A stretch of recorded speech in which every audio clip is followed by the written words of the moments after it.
जय हिंद विद्यार्थी मित्रांनो, स्वागत आहे आपले स्वप्नवीर डिफेन्स करिअर अकॅडमी नागपूर या ऑनलाईन प्लॅटफॉर्म मध्ये. मित्रांनो, आज आपण संख्या हे गणितातलं प्रकरण बघणार आहे. मित्रांनो, संख्येचा वापर आपण आपल्या दैनंदिन जीवनात करत असतो. मग आपल्याला संख्यांचे प्रकार कोणते हे पण माहित पाहिजे, बरोबर आहे. आणि परीक्षेच्या दृष्टिकोनातून जर आपण बघितले तर गणित आणि बुद्धिमत्ता या दोघा विषयांसाठी संख्या अत्यंत महत्वाच्या आहेत. गणितात संख्या बेसिक आपल्याला माहित पाहिजे, जेणेकरून आपल्याला पुढचं गणित समजायला किंवा सोडवायला सोपं जातं, बरोबर आहे. मग संख्येमध्ये बघूया आपण संख्येचे कोणकोणते प्रकार असतात, ठीक आहे. त्या संख्यांचे उपप्रकार कोणते असतात तर आपण सविस्तर माहिती या व्हिडिओमधनं घेणार आहे. आणि मित्रांनो, एक गोष्ट लक्षात ठेवा, मी इथे तुम्हाला या संख्येचे जे डेफिनेशन व्याख्या आहे या मी तुम्हाला पुस्तकीय सांगणार नाहीये. तुमच्या लक्षात येतील अशा सोप्या भाषेत सांगण्याचा प्रयत्न करेन. तर तुम्ही काय करणार, मी इथे व्याख्या लिहून देत नाही, कारण व्हिडिओ जास्त मोठा होणार आहे. तर मी तोंडी सांगणार तुम्हाला काही गोष्टी, तर तुम्ही ते नंतर व्हिडिओ थांबून नोट डाऊन करून घेत जा, ठीक आहे. तर बघा, सुरुवातीला संख्येमध्ये पहिला संख्येचा प्रकार आहे. पहिला प्रकार आहे नैसर्गिक संख्या. कोणता आहे? नैसर्गिक संख्या, ज्याला नॅचरल नंबर म्हणतात, बरोबर आहे. आता नैसर्गिक याच्या शब्दातच अर्थ दडलेला आहे. कसं? नैसर्गिक म्हणजे काय? निसर्गात वापरली जाणारी संख्या, बरोबर आहे.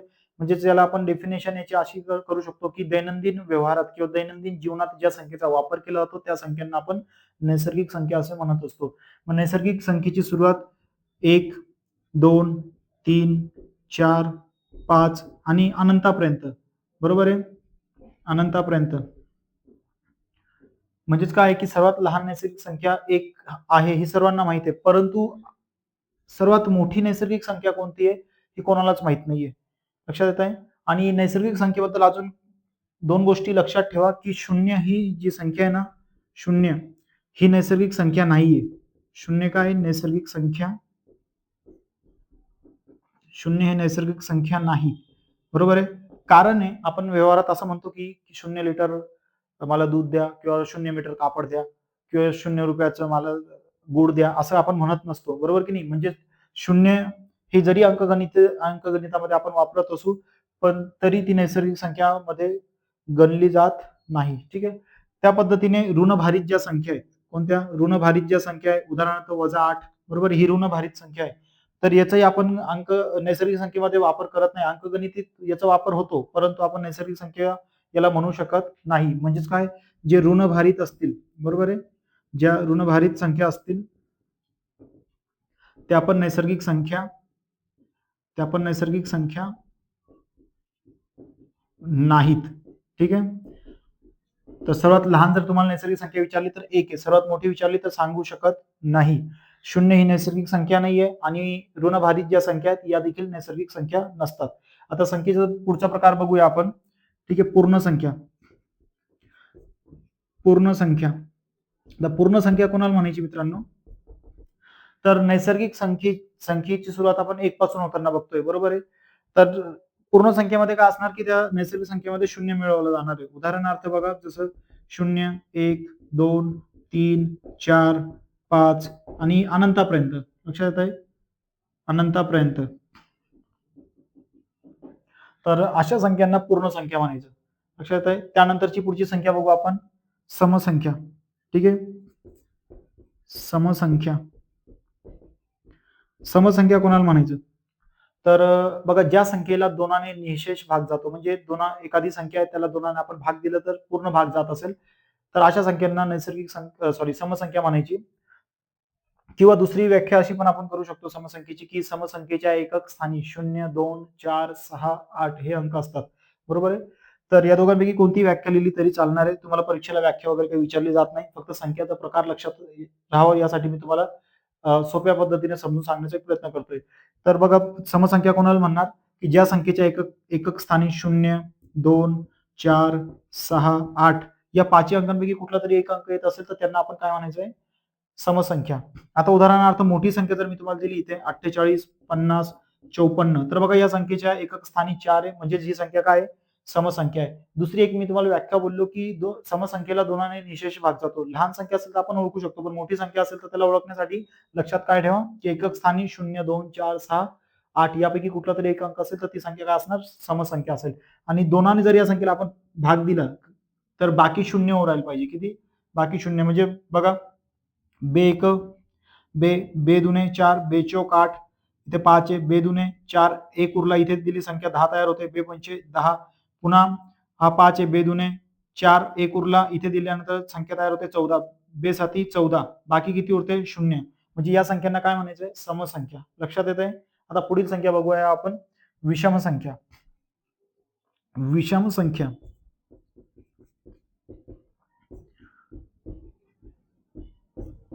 विषम संख्या.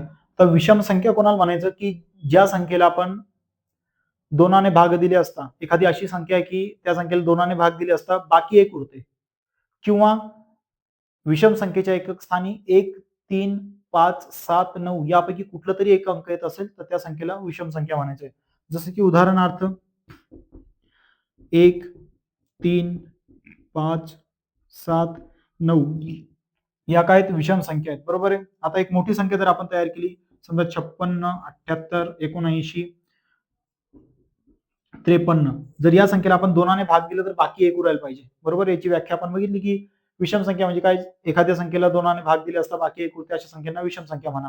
बरोबर. किंवा एकक स्थानी 1, 3, 5, 7, 9 यापैकी कुठलं तरी एक अंक येत असेल तर ती संख्या विषम संख्या असते. लहान संख्या ओळखू शकतो, पण मोठी संख्या ओळखण्यासाठी या गोष्टी लक्षात ठेवा. मग आता जर या संख्येला दोनाने भाग दिला तर बघा, बे एक बे, बे दुने 4, 1 उरला, इकडे संख्या तयार होणार 16, बे 8 16, नंतर 7 आहे, बे त्रिक 6, 1 उरतो, इकडे संख्या तयार होते 18, बे नम 18, पुन्हा 7 आहे, बे त्रिक 6, 1 उरतो, इथे संख्या तयार होते 19, मग बे नम 18, 1 उरतो, इकडे संख्या तयार होते 15, नंतर बे साती 14, 1 उरतो, इकडे संख्या तयार होते 13, मग बे सक 12 आणि बाकी किती उरते 1. म्हणजे या संख्येला काय म्हणणार आपण विषम संख्या. लक्षात येत आहे. ओके.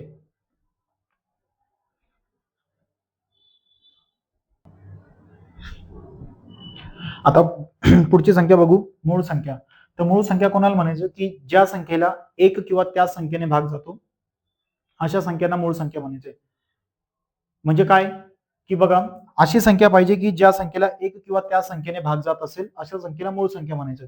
म्हणजेच काय, उदाहरणार्थ जर मी इथे एक 7 ही संख्या घेतली, 7, तर 7ला एक किंवा त्या संख्येने, त्याच संख्या म्हणजे काय, जी संख्या असेल त्या संख्येने पूर्ण भाग जात असेल तरच तिला मूळ संख्या म्हणणार आपण. ठीक आहे. आणि त्यापेक्षा त्या संख्येच्या व्यतिरिक्त इतर संख्येने त्या संख्येला भाग गेला नाही पाहिजे.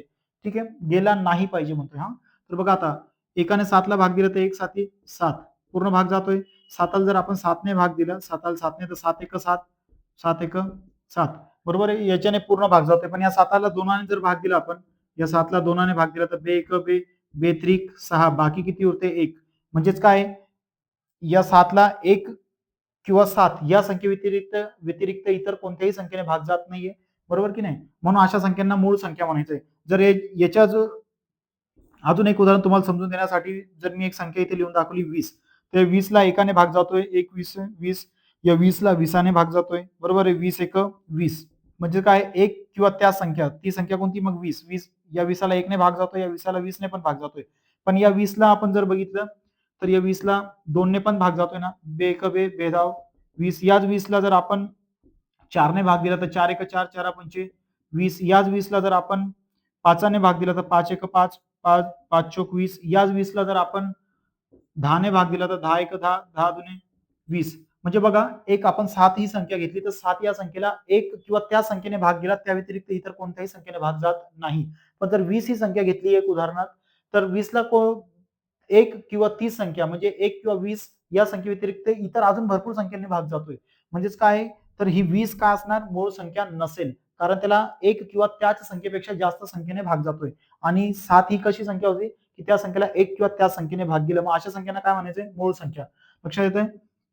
आता मूळ संख्या 1 ते 100 मध्ये 25 आहेत. किती, 1 ते 100 मध्ये किती मूळ संख्या आहेत, 25. 1 ते 100 मध्ये 25 मूळ संख्या आहेत. 1 ते 50 मध्ये जर आपण पाहिलं तर 15 मूळ संख्या आहेत. किती, 1 ते 50 मध्ये जर आपण बघितलं तर 15 मूळ संख्या आहे. त्याच्यानंतर 0 आणि 1 ह्या मूळ संख्या नाहीत. ही पण गोष्ट लक्षात ठेवा. काय, 0 आणि 1, 0 आणि 1 या मूळ संख्या नाहीत.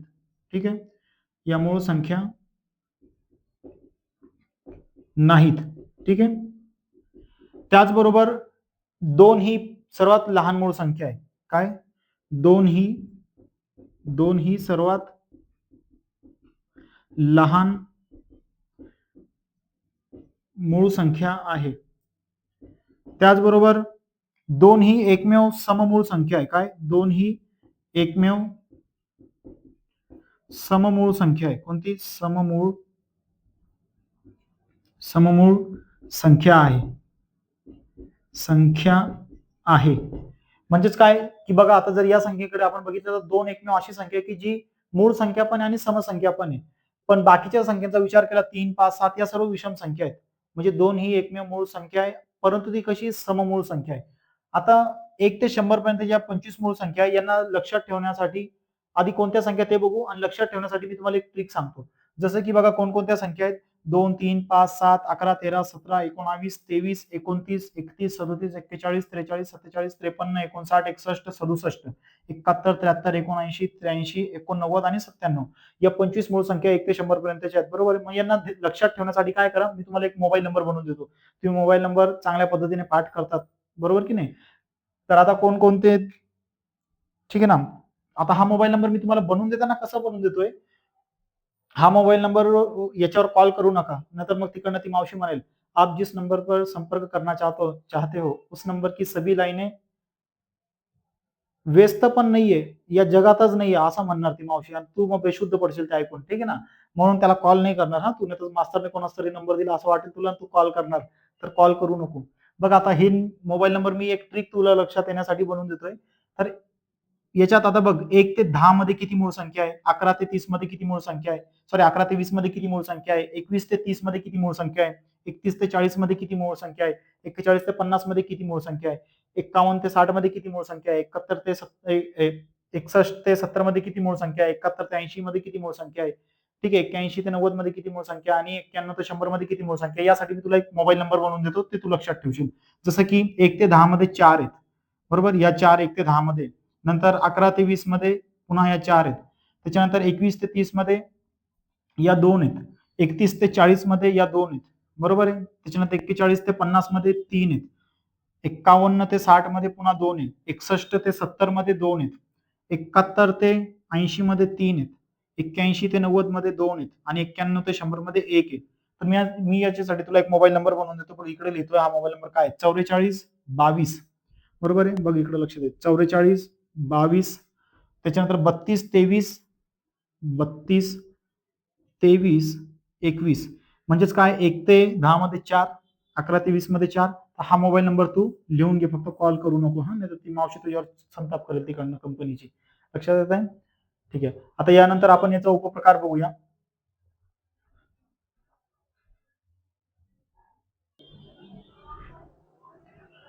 आता बघ हा मूळ संख्याचा उपप्रकार आहे. तर उपप्रकार कोणता आहे? जोडमूळ संख्या. कोणता? जोडमूळ संख्या म्हणजे काय? जोडीने असणाऱ्या संख्या, अलोन नाही, ठीक आहे ना. तर बघ इकडे लक्ष दे, जोडमूळ संख्या कोणाला म्हणायचंय की सुरुवातीला पहिली कंडिशन ती मूळ संख्या पाहिजे, बरोबर आहे. परंतु मूळ संख्या असताना क्रमवार दोन मूळ संख्यांमध्ये जर 2चा फरक असेल, लक्षात येत आहे, क्रमवार दोन मूळ संख्यांमध्ये जर 2चा फरक असेल तर अशा संख्यांना जोडमूळ संख्या म्हणायचे, ठीक आहे. उदाहरणार्थ 3 आणि 5 याच्यामध्ये कितीचा फरक आहे? 2चा. नंतर 5 आणि 7 याच्यामध्ये कितीचा फरक आहे? 2चा. 11 आणि 13 यामध्ये कितीचा फरक आहे? 2चा. 13 नंतरची मग संख्या कोणती? 17 आहे ना. बघ जसं 2, 3, 5, 7, 11, 13, 17, बरोबर की नाही. आता 13 नंतर जी 17 आहे, बरोबर की नाही. तर 13 आणि 4 17, म्हणजे इथे फरक कितीचा येऊन जातो? या दोघांमध्ये 4चा फरक येतोय. म्हणजेच काय की 13 आणि 17ची जोडी बसणार नाही. पण 17 आणि 19 मध्ये 2चा फरक आहे, म्हणजे ही जोडमूळ संख्यांची जोडी आहे. नंतर 29, 31, 41, 43, 59, 61 आणि 71, 73, बरोबर आहे. तर 1 ते 100 मध्ये जर तुला परीक्षेला विचारलं गेलं की जोडमूळ संख्यांच्या जोड्या किती, तर तू काय म्हणशील? 8. किती? 1 ते 100 मध्ये, 1 ते 100 मध्ये जोडमूळ संख्यांच्या जोड्या किती आहेत? 8 आहेत. लक्षात येत आहे? हे लिहून घे पटकन.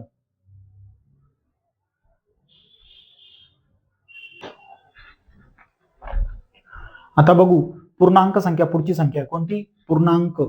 पूर्णांक कोणती आहे? पूर्णांक संख्या. तर मित्रांनो, पूर्णांक संख्या कोणाला म्हणायची? लक्ष द्या. याच्यात दोन शब्द आहेत, पूर्ण अंक, बरोबर आहे. जे पूर्णांक असतील त्या संख्या काय असणार? पूर्णांक संख्या असतील. सिंपल व्याख्या एकदम. तर बघ 0, 1, 2, 3, 4 अनंतापर्यंत आहेत पूर्णांक पण. लक्षात आहे? मग तू म्हणशील की सर इथे 0 कसं काय? नैसर्गिक संख्येमध्ये तर 0 नव्हता. पण पूर्ण संख्येमध्ये 0 होता ना, म्हणून पूर्णांक संख्या काय 0 असणार आहे. लक्षात आहे? कारण आपण 0 शून्याचा वापर गणितामध्ये करत असतो ना, म्हणजेच पूर्णांक संख्या 0, 1, 2, 3, 4 तर अनंतापर्यंत असणार आहे. लक्षात आहे? आता पुढचा प्रकार आहे संख्येचा अपूर्णांक संख्या. अपूर्णांक अपूर्णांक संख्या. लक्षात येते? अपूर्णांक संख्या कोणाला म्हणायचं? तर ज्या संख्या अपूर्ण आहे त्यांना अपूर्णांक म्हणायचं. सिंपल. म्हणजेच कोणत्या? उदाहरणार्थ अपूर्णांकामध्ये 3 उपप्रकार पडतात. जसं एक व्यवहारी अपूर्णांक. व्यवहारी अपूर्णांक. अपूर्णांक. तर व्यवहारी अपूर्णांक कोणाला म्हणणार? सोपं एकदम सांगतो बघ. ताण घेऊ नको. जी संख्या अंश आणि छेदात लिहिलेली असते त्यांना व्यवहारी अपूर्णांक म्हणायचं. उदाहरणार्थ 7/2 बरोबर आहे. तर हे काय आहे? व्यवहारी अपूर्णांक आहे. बरोबर आहे. दुसरं एक उदाहरण जर तुला अजून दिलं तर बघ 10/4 हे पण काय व्यवहारी अपूर्णांक आहे. लक्षात येत आहे? त्याच्यानंतर दुसरा उपप्रकार आहे अपूर्णांकात दशांश अपूर्णांक. कोणता? दशांश म्हणजे टिंब असलेला पॉइंटवाला. लक्षात येत आहे? दशांश अपूर्णांक. तर दशांश अपूर्णांक कोणाला म्हणशील तू? उदाहरणार्थ बघ आता हे 7 आहे. या 7ला आपण 2 जर भाग दिला तर काय येणार बघ? बेक इथे लिहून देतो मी खाली. चाल 7 आहे, जर याला तू 2 भाग देशील तर काय येणार बघ? बेक बेत्रिक 6 बाकी किती उरते? बेत्रिक 6 बाकी 1 उरते ना? बेत्रिक इथे लिहितो मी. बेत्रिक 6 बाकी 1 उरते. मग 1 या 2पेक्षा लहान आहे ना, म्हणून इथे एक पॉइंट घे आणि एकावर 0 दे. बरोबर की नाही? मग बे 1 बे पंचे 10 म्हणजेच काय आलं? 3.5 बरोबर की नाही? मग या दोन्ही संख्यांच्या मध्ये दशांश चिन्ह आलेलं म्हणून या अशा संख्यांना काय म्हणायचं? दशांश अपूर्णांक. ठीक आहे. आता याच्या पुढे अपूर्णांकात अजून तिसरा उपप्रकार आहे. कोणता आहे तो? तर आवृत्ती दशांश अपूर्णांक. दशांश अपूर्णांक म्हणजेच काय? आवृत्ती म्हणजे काय? पुन्हा पुन्हा ते तीच संख्या आली पाहिजे, पण कोणती? दशांश चिन्हानंतरची. तर अशा संख्येला काय म्हणशील? आवृत्ती दशांश अपूर्णांक. उदाहरणार्थ जर एक व्यवहारी अपूर्णांक मी तुला दिला इथे की 10/3 बरोबर आहे. तर या 10/3 ला जर आपण 10 ला 3 ने भाग दिला तर बघ काय? तर 3 1 3 3 त्रिक 9 बाकी किती उरते? 1. पण हा 1 3पेक्षा लहान आहे म्हणून इथे आपण एक पॉइंट घेऊ. बरोबर. आणि एकावर 0 देऊ. मग संख्या पुन्हा नव्याने कोणती मिळते आपल्याला? 10. मग या 10ला पुन्हा 3 जर तू भाग देशील तर 3 1 3 3 त्रिक 9 बरोबर आहे. 3 त्रिक 9 बाकी किती उरते? 1. मग पुन्हा इथे आपण 0 दिल्यानंतर संख्या तयार होणार 10. मग पुन्हा 3 त्रिक 9 बाकी पुन्हा 1 उरणार आहे. बरोबर. मग एकावर पुन्हा 0 दिल्यानंतर संख्या तयार होणार 10. मग 3 त्रिक 9. आता बघ इथे जर तू या संख्येकडे बघशील तर दशांश चिन्ह जो हा दिलेला दशांश चिन्ह, तर दशांश चिन्हानंतरचे जे अंक आहे त्यांची पुन्हा पुन्हा आवृत्ती होते. म्हणजे ती संख्या पुन्हा पुन्हा रिपीट येते. तू रात्रंदिवस नाही वर्षभर जरी सोडवत राहिला तरी ते 3 3 येतच राहणार आहे. बरोबर की नाही? म्हणून अशा संख्यांना काय म्हणायचं? आवृत्ती दशांश अपूर्णांक. ठीक आहे. आता याच्या पुढची संख्या कोणती ती बघू आपण.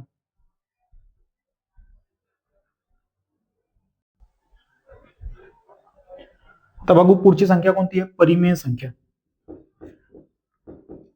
परिमेय संख्या. परिमेय संख्या कोणाला म्हणशील? तर लक्ष दे. ज्या संख्येचं उत्तर आपण गणितीय पद्धतीने काढू शकतो त्या संख्यांना परिमेय संख्या म्हणायचं. लक्षात आलं? उदाहरणार्थ -8 0 त्याच्यानंतर 4 10 या संख्या कोणत्या आहेत? परिमेय संख्या आहेत. लक्षात येत आहे? म्हणजे या संख्या आता 0 आणि ऋण भारित या संख्या जरी नैसर्गिक संख्या नाहीत परंतु गणितामध्ये त्या संख्या आपण वापरतोय. बरोबर की नाही? म्हणून या संख्यांना काय करायचं? काय म्हणायचं? परिमेय संख्या म्हणायचं. ठीक आहे. अपरिमेय संख्या याच्यानंतरची संख्येचा प्रकार आहे अपरिमेय संख्या. अपरिमेय संख्या. अपरिमेय संख्या कोणाला म्हणशील? की ज्या संख्येचे उत्तर आपण अंकगणितीय पद्धतीने काढू शकत नाही अशा संख्यांना अपरिमेय संख्या म्हणायचंय. म्हणजे मग अशा संख्येचं उत्तर कसं काय निघणार मास्तर? मग अशा संख्येचं उत्तर कसं काय निघणार? तर लॉग टेबल किंवा कॅल्क्युलेटरच्या मदतीने आपण त्याचं उत्तर काढू शकतो. तर त्यांना काय म्हणायचं? अपरिमेय संख्या. ठीक आहे. उदाहरणार्थ कर्णी चिन्हात जर इकडे मी 5 घेतला बरोबर आहे. कर्णी चिन्हात जर मी इकडे 7 घेतला. ठीक आहे. तर या कर्णी चिन्हात जर मी इकडे 7 घेतला तर या संख्येचं उत्तर आपण अंकगणितीय पद्धतीने काढू शकतो. म्हणून अशा संख्यांना काय म्हणायचंय? अपरिमेय सॉरी अंकगणितीय पद्धतीने काढू शकत नाही म्हणून यांना अपरिमेय संख्या म्हणायचंय. पण या संख्येचं उत्तर आपण लॉग टेबलच्या सहाय्याने किंवा कॅल्क्युलेटरच्या मदतीने काढू शकतो. ठीक आहे.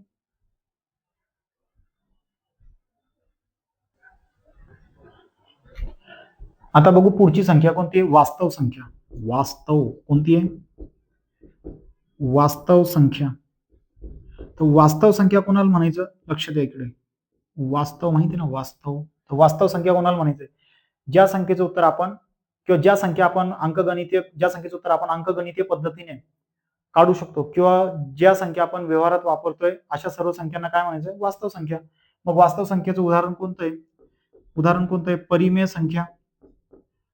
परिमेय संख्या सर्व, बरोबर आहे. आणि अपरिमेय संख्या आणि अपरिमेय संख्या आणि अपरिमेय संख्या यांना काय म्हणायचंय? वास्तव संख्या. कारण आपण परिमेय आणि अपरिमेय या संख्या गणितात पण वापरतोय आणि व्यवहारात पण वापरतोय म्हणून यांना काय म्हणायचं? वास्तव संख्या. ठीक आहे. आणि याचं उत्तर आपण काढू शकतो ना म्हणून. आता बघ याच्या पुढचा प्रकार आहे अवास्तव. अवास्तव संख्या. अवास्तव संख्या कोणाला म्हणायचंय? तर लक्ष दे. अवास्तव संख्या म्हणजे काय? ज्या संख्येचं उत्तर आपण अंकगणितीय पद्धतीने काढू शकत नाही. ठीक आहे. म्हणजे ज्या संख्येचं उत्तरच निघत नाही थोडक्यात. मग ते लॉग टेबल असो, कॅल्क्युलेटर असो किंवा तोंडी असो किंवा कुठलं फॉर्म्युला टाकून असो, उत्तरच निघत नाही अशा संख्येला काय म्हणायचंय? अवास्तव संख्या. मग उदाहरणार्थ या संख्येचं उदाहरण बघितलं तर आपण कर्णी चिन्हात -5, कर्णी चिन्हात -7, बरोबर की नाही? या संख्येचं उत्तर ना लॉग टेबलने निघणार आहे, ना कॅल्क्युलेटरने निघणार आहे, ना अंकगणितीय पद्धतीने निघणार, ना कुठलं सूत्र वापरून निघणार आहे. म्हणून या संख्येला काय म्हणशील तू? अवास्तव संख्या. लक्षात येत आहे?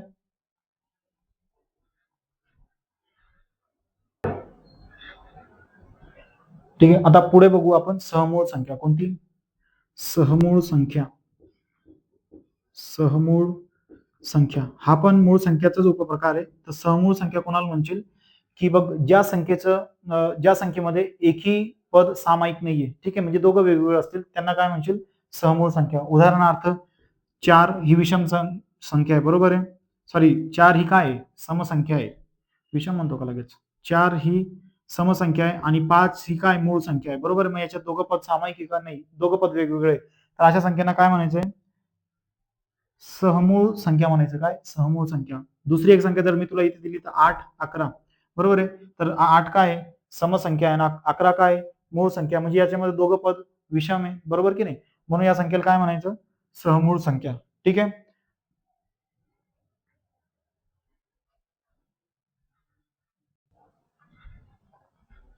आता पुढील संख्या बघू आपण. कोणती आहे? संयुक्त संख्या. संयुक्त संख्या म्हणजे काय? तर संयुक्त याचा अर्थ काय असतो? एकत्र करणे. संयुक्त संख्या, बरोबर आहे. संयुक्त याचा अर्थ काय असतो? एकत्र करणे. मग इथे दोन संख्या एकत्र केलेल्या असतील, बरोबर की नाही? तर पण दोन संख्या कोणत्या एकत्र केलेल्या ते पण महत्वाचं आहे. की दोन नैसर्गिक संख्यांच्या गुणाकारातून तयार होणारी संख्या. ठीक आहे ना. यास आपण काय म्हणायचंय? संयुक्त संख्या. दोन नैसर्गिक संख्यांच्या गुणाकारातून तयार होणाऱ्या संख्येला संयुक्त संख्या म्हणायची आहे. ठीक आहे. उदाहरणार्थ जर 4 ही संख्या घेतली आपण तर 4 या दोन नैसर्गिक संख्यांच्या गुणाकारातून तयार होते ना. जसं की 2 गुणिले 2 मग काय येणार? 4, बरोबर आहे. 9 जर आपण घेतली 9 तर बघ 3 गुणिले 3 तर 9 ही काय? संयुक्त संख्या. म्हणजे या दोन नैसर्गिक संख्यांच्या गुणाकारातून तयार झालेली संख्या आहे, बरोबर आहे. त्यानंतर आता पुढची संख्या बघूया आपण.